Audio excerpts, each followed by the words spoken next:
voy a trabajar desde la perspectiva de lo que ha significado la escuela en medio del conflicto, pero la escuela que tiene un objetivo y es la construcción del tejido social.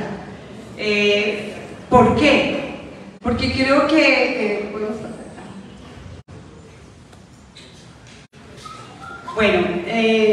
¿por qué? Porque hay un interés, lo voy a poner así desde el punto de vista investigativo, que me ha movilizado en todo este tiempo, y es el debate de por qué la memoria y para qué la memoria. Se habla mucho de construir memoria, incluso hacemos ejercicios con los niños, las niñas, de historias de vida, de historias del pueblo, pero a veces se quedan en la historia y no vemos cómo eso conduce realmente, no a la recordación de hechos, sino a la construcción realmente de tejido social. Y obviamente hay unas motivaciones que tienen que ver con mi hacer sindical y con mi proceso de formación e investigación que me han llevado pues a participar y a generar varios ejes de investigación. Lo primero es, aquí se hablaba pues de las situaciones de la escuela, pero también cómo la escuela ha cambiado y cómo la escuela cumple un papel incluso en medio del cambio climático, porque la discusión con la naturaleza es que nosotros no podemos pelear con ella. Los fenómenos de la naturaleza no es porque la naturaleza nos odie, sino porque la naturaleza también habla. Y esto está en una dinámica de lo que ha sido en Colombia el conflicto social y armado. Las transformaciones físicas que hemos visto de una ciudad como Medellín y su área metropolitana, que respiraban no solo un buen clima, sino realmente un buen aire, hoy están destruidas y están en medio de la crisis ambiental. Entonces la discusión de memoria o de violencia o de conflicto no se circunscribe simplemente a muertes y asesinatos, sino a las causas que llevaron a que se diera este proceso de guerra en el país. Y por esto hay que ubicar la escuela y al magisterio colombiano, incluyo lo privado, lo público. Yo trabajé antes en lo privado, en la universidad, antes de vincularme al magisterio. Y quiero decirles que si nosotros pensáramos un poquito, y para los jóvenes y las jóvenes que están hoy aquí, no sé por qué hoy me acordé de la primera vez que yo vi un computador, la primera vez que vi un teléfono celular. Yo soy de un pueblo, soy de Sogamoso, Boyacá, y fui a Bogotá a presentarme a la Universidad Nacional. Y entonces cuando me acerqué a la Universidad Nacional, pues para mí eso era una novedad grandísima. Yo venía de una ciudad muy pequeña, nunca había ido realmente a la capital, y llegué a la casa de unos amigos que tenían plata y estaban estrenando computador. Y yo miraba el computador y una muchacha de décimo decía: uy, ahora sí puedo hacer, yo estudiaba en colegio privado, puedo hacer los trabajos. Y yo miraba el computador y yo decía: pero ¿cómo entregará los trabajos? Yo miraba una pantalla y un teclado, pero no sabía que podía imprimirse, y me decían: cójalo. Entonces yo cogía el mouse y como que sentía una impresión, porque no había visto un aparato de estos, y eso que estudiaba en uno de los colegios que eran pioneros en Boyacá de la educación pública. Entonces esta imagen, esto que llamamos memoria, es lo que debería hacernos pensar qué fue lo que pasó en el mundo, y yo siempre asocio esta imagen con el cambio que se ha dado en los últimos 30 años, porque eso fue en el año 86. Entonces, casi 40 años, donde el mundo cambió impresionantemente por la tecnología, pero nos olvidamos de dónde veníamos, de lo que sentíamos, de lo que jugábamos y de lo que hacíamos en el pueblo. Y el debate de construir tejido social, todo tejido social está allí, Porque resulta que hoy, y sé que muchos están ya googleando a esta hora, mirando el Twitter, etcétera, nos cuesta mucho ya relacionarnos.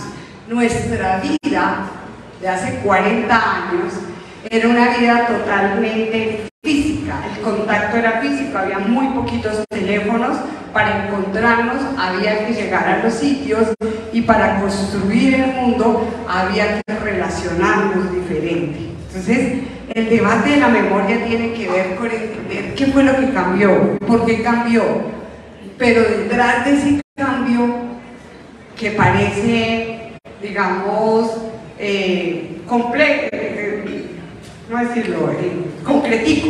O sea, yo tengo el teléfono, listo, llegó el teléfono, llegó el computador, a nosotros nos tocó alfabetizarnos, somos la generación que estuvimos entre lo anterior y lo de hoy, nos ha costado, todos tenemos problemas de túnel del carpio, etcétera, porque no nacimos como los niños de hoy que tienen el dedo más largo para chatear. Entonces, cuando uno entiende eso, dice, pero ¿y quién generó ese cambio y para qué lo generó? Y resulta que hoy hay unas guerras en el mundo, el debate que hay en África, los debates que hay en Colombia. ¿Por qué si hay acuerdos de paz, la guerra en Colombia se profundiza? Porque hoy necesitamos los metales para construir esos teléfonos y esos computadores, que se ha vuelto el oro negro del país. O sea, ya no es solo el petróleo. Y entonces vas y ves que la selva amazónica está siendo destruida y que esa franja está construyendo una situación de conflicto armado. Entonces, detrás del desarrollo viene el otro lado, que es las grandes potencias y las grandes empresas multinacionales que explotan hasta la desgracia del ser humano. ¿Quiénes se enriquecieron en la pandemia?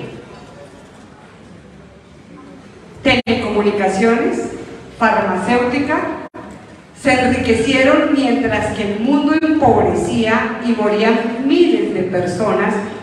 Ellos utilizaron el COVID para sacar frutos. Entonces, el conflicto y la solución de los problemas es mucho más profunda que una simple motivación.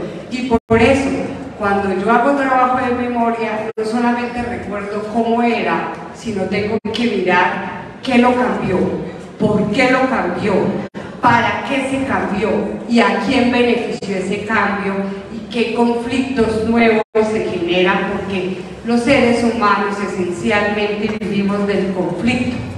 Al conflicto no hay que temerlo, al conflicto hay que comprenderlo para transformarlo. Cuando yo llego a la casa y siento que estoy, lo que uno dice, estoy chocada, estoy molesta, no le tengan miedo a eso, más bien enfréntelo y piense que se lo generó. Pero si ese mismo ejercicio que yo hago en la casa para saber que en la escuela hubo un conflicto que me generó algo y que tengo que buscar una solución, lo pongo colectivo, lo pongo social y pienso en lo que está pasando, entiendo qué sucedió y por qué se generaron estas, digamos, contradicciones o estas tensiones. Y hago esta introducción porque a veces nosotros creemos que es mejor olvidar, es mejor echar tierrita al pasado, pero no solucionamos lo que pasó allí. Es lo que en otras palabras dicen los duelos, las comprensiones de la vida. Y cuando uno dice es que esa persona es brillante, inteligente, yo creo que es brillante e inteligente porque se atreve a enfrentar, a conocer, a entender y a relacionar. Entonces, cuando hablamos de memoria, la memoria debe tener un objetivo principal. Y se lo decimos a las víctimas, yo trabajo con muchas víctimas del conflicto armado, del conflicto social, y es que la mejor manera de enfrentar el dolor que nos ha causado algo es tejer hacia el futuro. Una palabra que dijo ahora el secretario de Educación, y la,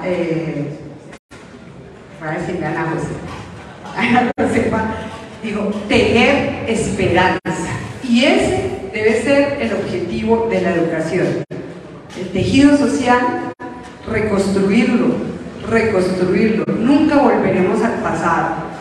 Tiene como centro tejer la esperanza, tejer los cambios ante un sistema que está en crisis. Entonces, quiero tocar aquí unos puntos. Uno es el papel de los maestros y maestras para pasar a hablar del papel de la escuela. Aquí hay unos maestros, por ahí veo a alguien que quiero mucho, que llevan mucho tiempo vinculados y que empezaron su trabajo como rectores, como maestros en lo rural. Sí, estoy hablando de Robin. En lo rural, allá lejos. ¿Cómo se construían las escuelas? Se hacían los convites, se entregaba el terreno, la gente misma decía, este terreno es para la escuela, se sacaba la manguera con el agua y se montaba la escuela. Hoy ya no podemos hacer eso, porque el neoliberalismo nos impuso romper esas relaciones sociales para imponer los sistemas de calidad, de mercadeo, y entonces un rector se la pasa todo el año tratando de que en la plataforma alguien contrate cómo poner un baño o cómo poner un chape o cómo construir un muro, porque así es la norma hoy. Y entonces, como no pudo ejecutar, le recogen la plata. Esa es la norma, las dos más famosas que hay hoy de presupuesto. Y entonces esa situación hace y genera que se rompa ese sentido colectivo y de pertenencia. Pero uno dice, no, es que es para evitar la corrupción. Eso no ha evitado la corrupción. La corrupción ahora es más arriba. Eso lo que ha hecho es romper socialmente un tejido y no posibilitar que se avance. Hoy hay una técnica que están haciendo en muchos colegios, no sé si aquí la tienen o en otras instituciones, acabar con las salas de profesores. Y entonces dicen, es que las salas de profesores son nidos de conflictos. ¿Y por qué lo plantean? Obviamente, porque si se reúnen 20 maestros, tienen el espacio, en Medellín hay muchas instituciones que les quitaron las salas de profesores, porque era el centro de intercambio de muchas cosas, hasta la revista Yarval, no importa, pero hablábamos de todo, de lo que pasó en el colegio, del horario, de los pelados, de cómo le fue con este grupo. Entonces, hay unos mecanismos que han impuesto esa filosofía de la productividad, que es romper cualquier forma de sociedad. Y entonces este maravilloso teléfono nos ha roto la relación, porque estamos en el comedor y no hablamos, porque es difícil hacer una clase, porque estamos pendientes del mensaje, porque es difícil compartir un juego en la calle, porque es mejor compartir una pantalla y no la vida con nosotros. Entonces, esta discusión de cómo se construyeron las escuelas en el país fue una discusión de que la educación era de todos y para todos, y era la única presencia del Estado en la última vereda. Pero eso también generó que los maestros se organizaran, y particularmente los que estamos en el sector público, porque yo estuve mucho tiempo en el privado, y lo primero que hice cuando me posicioné en un periodo de prueba fue salir corriendo para Adida y afiliarme. Para mí eso era como tener el derecho a asociarme, el derecho a estar colectivamente en un espacio de representación independiente de los debates que tengamos internos. Y en ese sentido, esos espacios han generado una discusión sobre la libertad de cátedra, muchas veces tergiversada por el no tener sentido contenido. La libertad de cátedra es un principio importantísimo para que fluyan las diversas formas de pensamiento y nos reconozcamos dentro de la diversidad, dentro de la autoridad, dentro de entender que el mundo no se puede definir, y menos el aula, entre los que son los normales y los que son divergentes o los que tienen dificultades. primer ejercicio que debe hacer un maestro, una maestra en la escuela, es entender que si tiene 30 estudiantes, todos son diferentes, incluyéndome yo, y cuando yo entiendo y reconozco la diferencia, reconozco las diversas formas de aprender, pensar y ser. Y por eso la discusión de la libertad de cátedra es mucho más profunda de lo que han podido ustedes ver. Pero sin embargo, hay quienes dicen a nosotros, adoctrinadores, por decirle a los estudiantes que piensen crítico.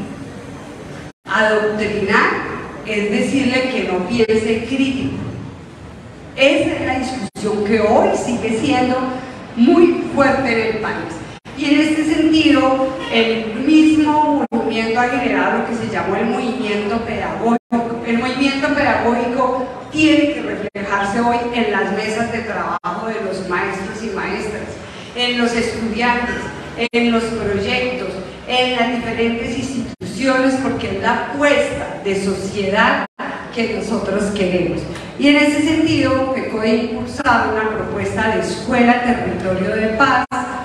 Digamos que la frase tiene un origen en el norte de Santander, cuando el conflicto llegó a que las escuelas se tomaban, eran campos de los diferentes grupos del ejército, de los paramilitares, de la guerrilla, el reclutamiento.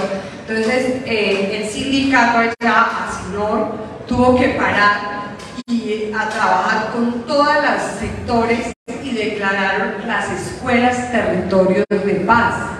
Pero fue FECODE entra a respaldar la propuesta del sindicato del norte de Santander y se hace una cruzada nacional para que las escuelas no vuelvan a ser usadas, que aún seguimos. El año pasado tuvimos que hacer denuncias en Yarumal, donde llegaban de una fuerza a otra a reclutar, a hacer estancia en los colegios, a poner armas, a desalojar y a obligar. Entonces, esto es un proceso que ha sido largo y hoy saludamos que estos foros tengan el objetivo de reivindicar la escuela como territorio de paz.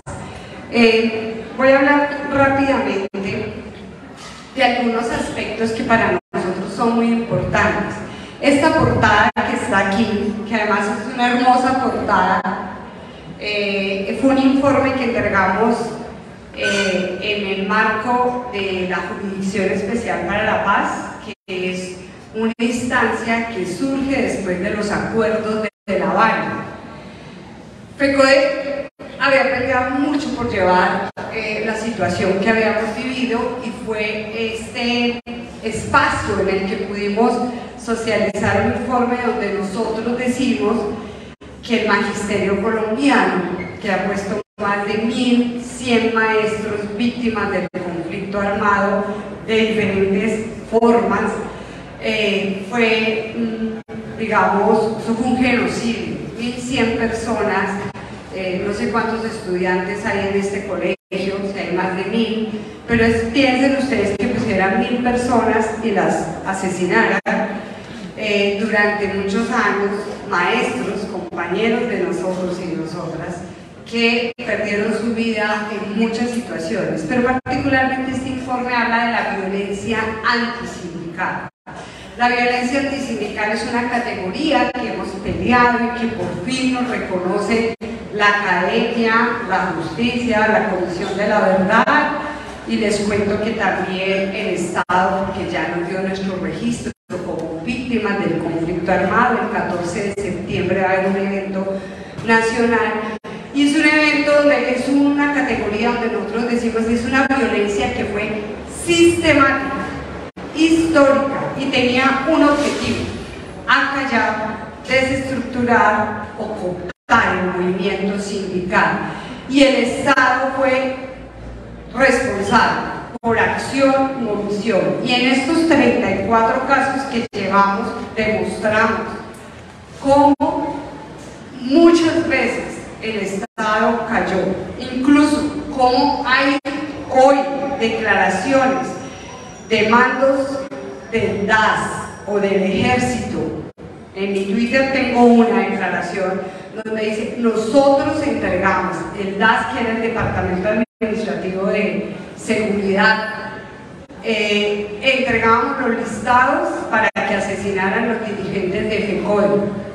Y eso es real. Tenemos casos donde se acabó el día anterior las medidas cautelares y al otro día asesinaron a un maestro, una maestra, y las historias pues son muy duras. Este es un caso. Y el otro, que tiene que ver con algo que va a poner con el debate de escuela.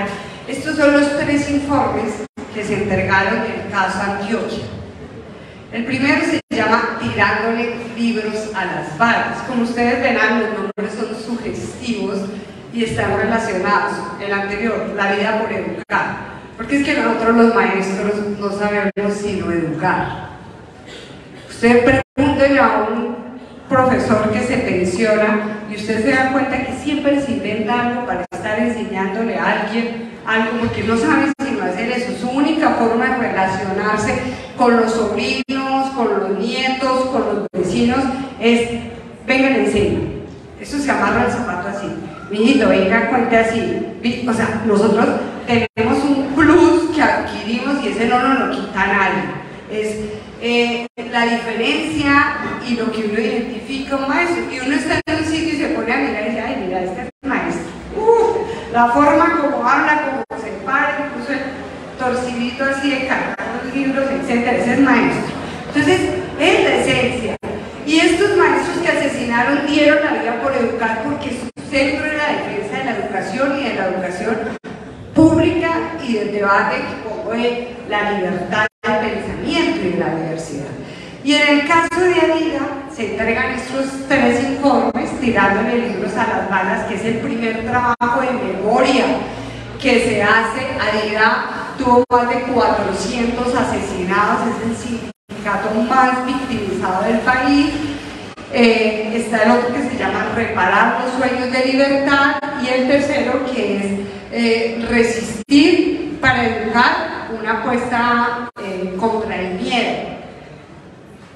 O sea, no voy a hablar de todos los informes porque hay mucho que decir, pues esto sí que me apasiona, he podido participar en los 3, pero voy a ponerles un ejemplo. Piensen ustedes, ¿por qué ese libro se llama Tirándole libros a las balas? El libro lo encuentran ya digital. ¿Alguien sabe, o bueno, si no sabe, por lo menos, qué le hace esa idea? Tirándole libros a las balas. ¿Por qué creen que se llama así? ¿Qué se imaginan? ¿Qué figura tendrá esto?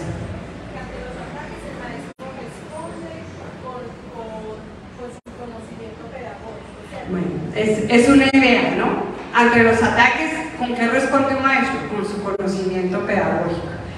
Sí, tiene que ver con eso. Pero les voy a contar por qué se define ese nombre. En el libro hay un relato que habla de cómo un maestro que había sido amenazado en el Urabá y lo trasladan a otra zona del país, llega a las 7 de la mañana a dar su clase en primaria en una escuela rural. Llega y se para y vienen a asesinarlo. Llegan los asesinos, eso tiene ya la investigación, quedó como siempre, sin justicia. Llegan a asesinarlo delante de sus estudiantes, son niños, y cuando le empiezan a disparar, literalmente el maestro coge los libros que tenía en el escritorio y se los tira, o sea, como si fueran escudos. Entonces los niños dicen, el profe le tiraba libros a las balas, que fueron los que contaron. Cuando llegaron y empezaron a disparar, el profe le tiró libros a las balas, pero no pudo defenderse y murió. Esa es la otra parte de la frase. Entonces era un activista sindical, un activista social, que es asesinado, pero esa es la imagen, tirándole libros a las balas, el estado de indefensión total, porque no estaba en combate, estaba enseñando, estaba con sus niños y sus niñas. Entonces por eso se llama así. Podría contarles muchos más relatos que hay en estos libros, que es de donde nosotros empezamos a estudiar y a entender qué fue lo que pasó. Y podemos contar que entre los hallazgos encontramos que el centro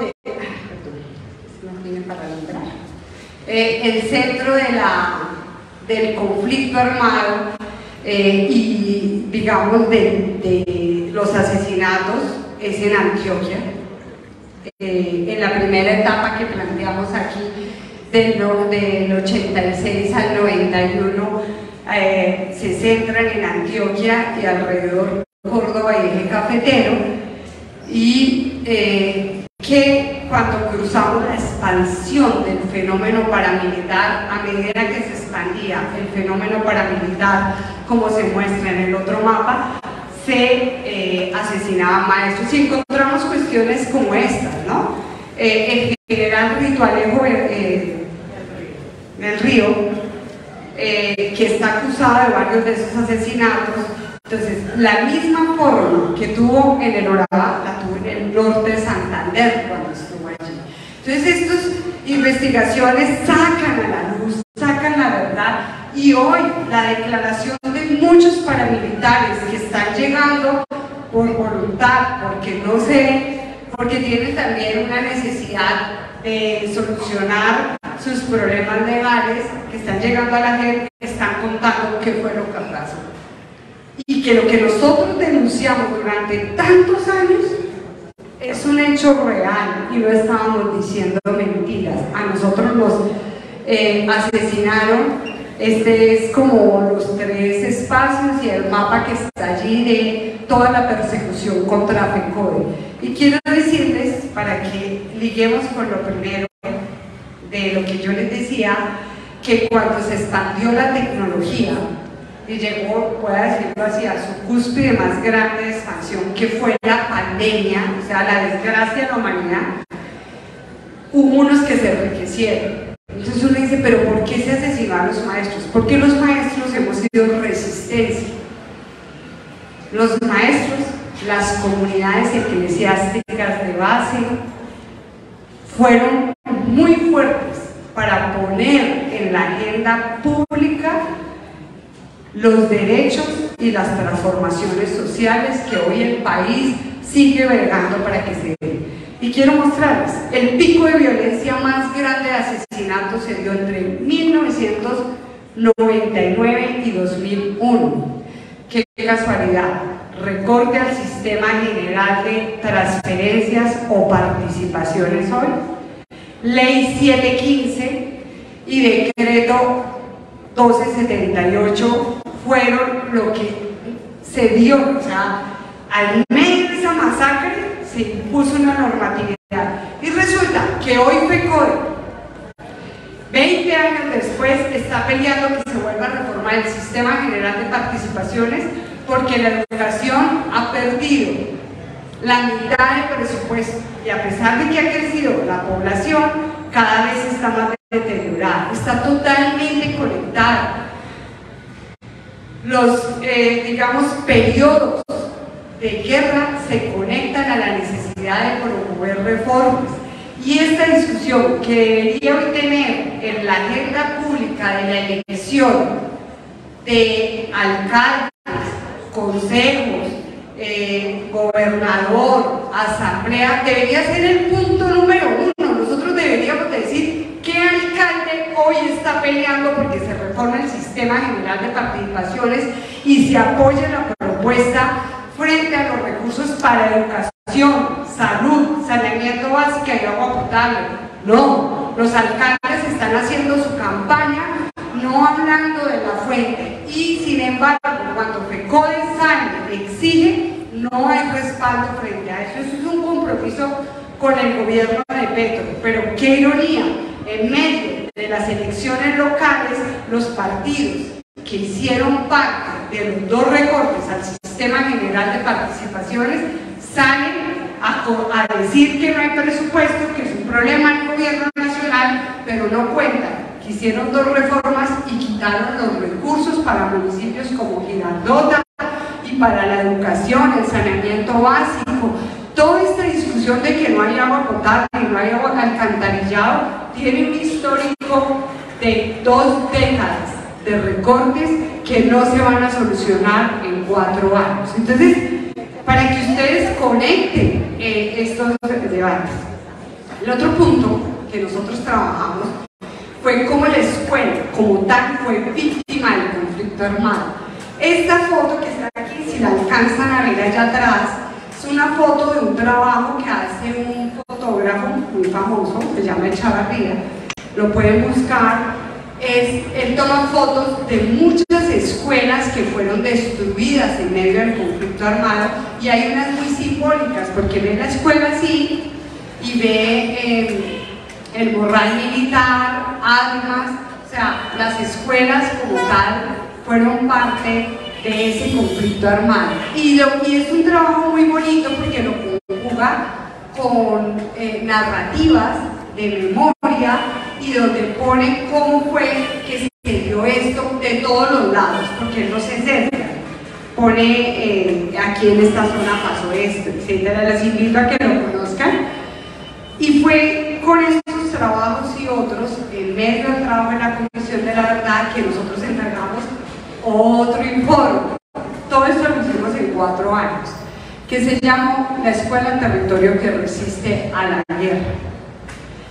Ese informe muestra los relatos de niños, niñas, adolescentes, jefes de núcleo, también los relatos del padre de un municipio, de dirigentes sindicales, de activistas sociales, que empiezan a contar cómo la escuela resistió a la guerra.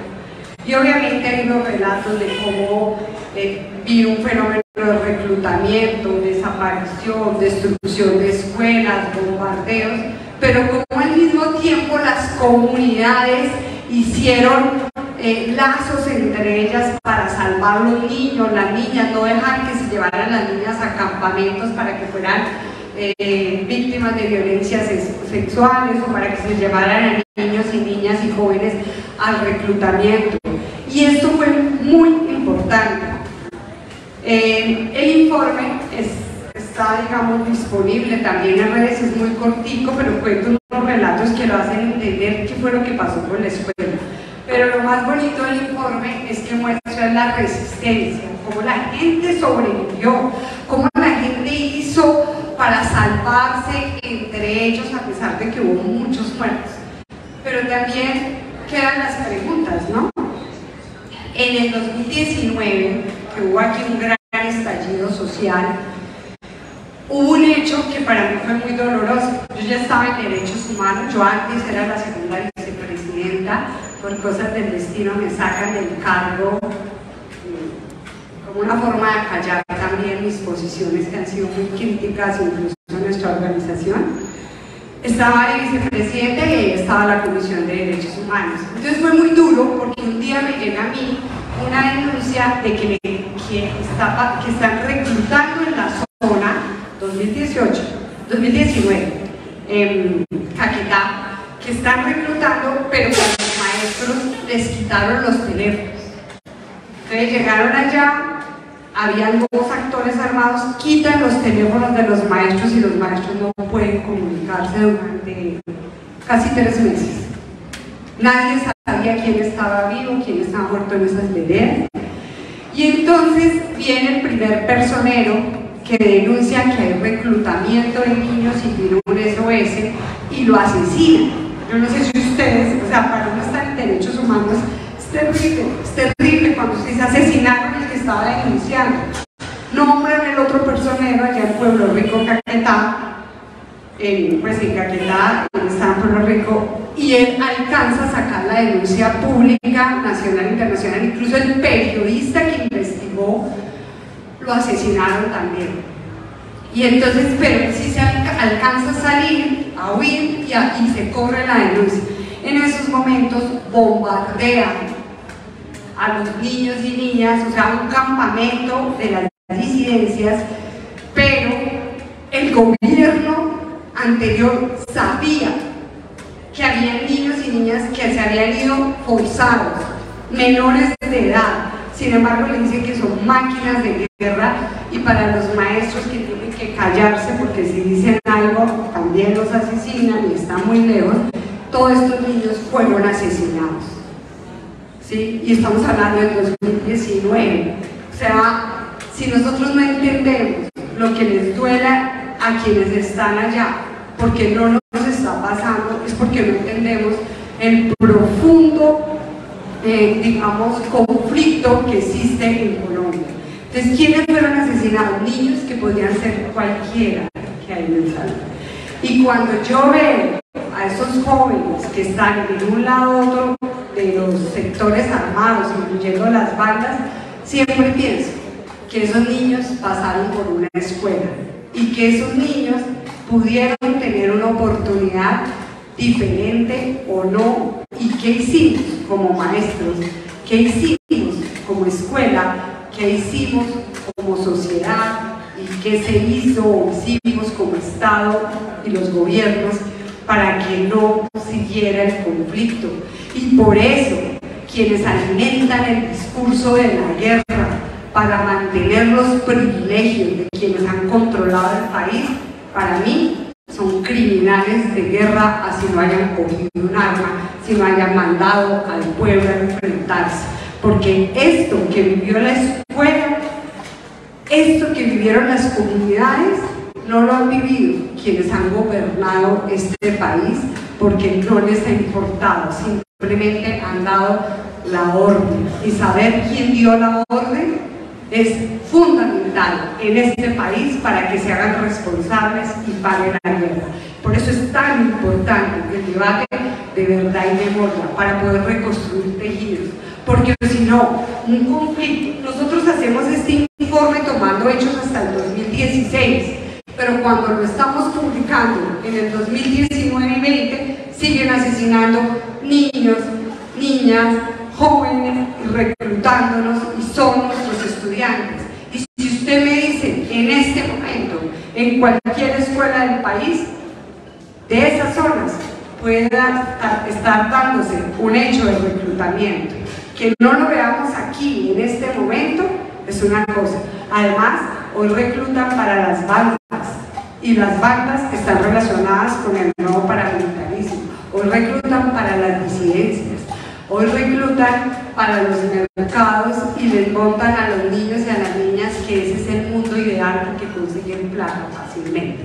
Entonces, este debate de la escuela, que territorio que resiste, es fundamental para que entendamos lo que ha significado el conflicto que está hoy presente y el compromiso de la escuela para transformarlo.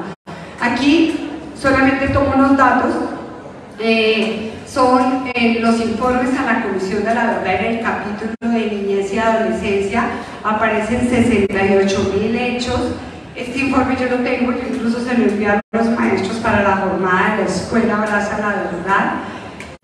Más que decir y llorar sobre los muertos, que sí generan mucha tristeza, o sea, hay unas historias que uno no puede creer, además porque tenemos romanticismo, ¿no? Yo a veces llego y empiezo a hacer el relato, voy a decirles que tuve que alejarme porque me estaba afectando muchísimo escuchar tantas historias, es muy duro, y entonces usted siempre tiene el sueño de que va a haber un final feliz. De verdad, no sueña. Hay un relato de Ramiro Zapata, tal vez lo leí una vez hace muchos años en Girardota. Ramiro Zapata fue un dirigente del nordeste antioqueño, maestro, que estuvo al frente de la comisión del Comité de Derechos Humanos. Entonces yo siempre cuento, ¿no? Ramiro Zapata fue conocido por su actividad, era el que se ponía de Jesucristo en la Semana Santa, la gente lo quería mucho en Segovia, que fue donde se movió. Después de la masacre de Segovia fue uno de los que llegó a hacer las denuncias años después, y empiezan a perseguirnos. Ese Comité de Derechos Humanos, casi todos los asesinaron, la mayoría eran sindicalistas, activistas sociales, y otros salieron del nordeste.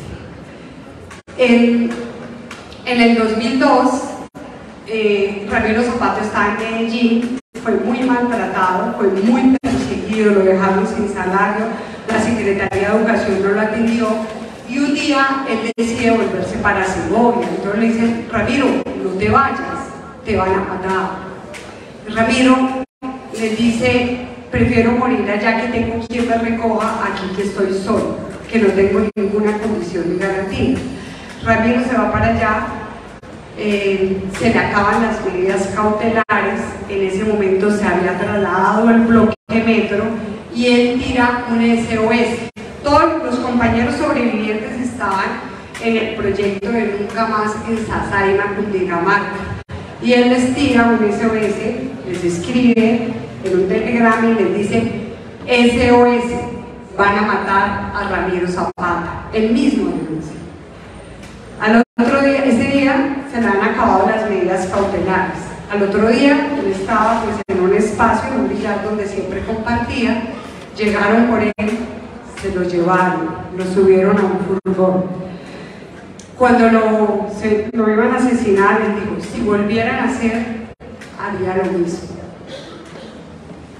¿Sí?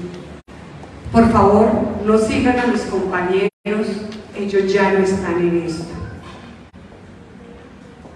Y dice el conductor de la camioneta que Ramiro murió con toda su gallardía que lo caracterizó.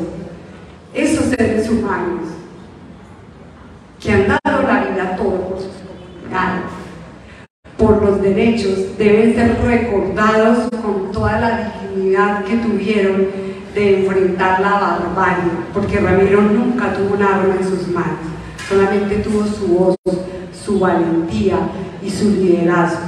Hoy hay una sentencia, 20 años después, eso fue en el 2000, de la Corte Interamericana, donde exige que se protejan a esos dirigentes, después de más de 3.600 dirigentes sindicales asesinados y un sinnúmero de dirigentes sociales. Quiero cerrar mostrándole este informe, pues yo lo dejo, igual el otro lo podemos volver a rodar. Estos son los hechos contra la escuela en este diagrama. La primera rayita está por departamentos y ahí viene la primera rayita. ¿Dónde hubo más hechos contra la escuela y las comunidades educativas? Antioquia, miren la diferencia, Antioquia y sigue Córdoba. Creo que la sociedad antioqueña, ¿sí? Y lo digo porque para mí, yo me sé lindo a Antioquia porque creo que fui adoptada de todo corazón, amo este departamento. Aquí fue muy difícil muchas cosas, pero me enseñaron la persona que yo soy. Un gran porcentaje lo aportó estar aquí, estar en esas luchas, pero también estar en un departamento que en el 2005, 2006, 2007 decir ciertas cosas era un riesgo, un peligro, pero también atreverse a decirlas lo llena a uno de valentía, y que las vidas como de Felipe N., Ramiro Zapata, Héctor Abad Gómez, Leonardo Betancourt me llenaron de fortaleza para decir que las luchas de ellos, su memoria, su historia no podía ser acallada, y que la escuela era el centro de sueños, de esperanza, de transformación. La escuela debe ser la posibilidad de leer el mundo, de transformarlo, de buscar las salidas. Las escuelas, colegios, instituciones educativas de Girardota deben tener una apuesta, no solo de la memoria, de la comprensión de lo que ha pasado, sino de entender este mundo, de entender lo crítico, porque los maestros y maestras tenemos un solo objetivo y fin en la vida: sembrar el futuro, y el futuro debe estar lleno de esas apuestas, de que este mundo puede ser diferente, de que Colombia merece otro destino, que podemos revertir el cambio climático y que la escuela es fundamental en esto, que podemos revertir la desigualdad social cuando apostamos a un programa que realmente beneficie a la mayoría de la población y no simplemente a un puñado que ha utilizado todos los medios, incluyendo los medios de comunicación, para mentir, tergiversar y aplastar cualquier posibilidad de pensar que otra Colombia puede ser posible. Muchas gracias.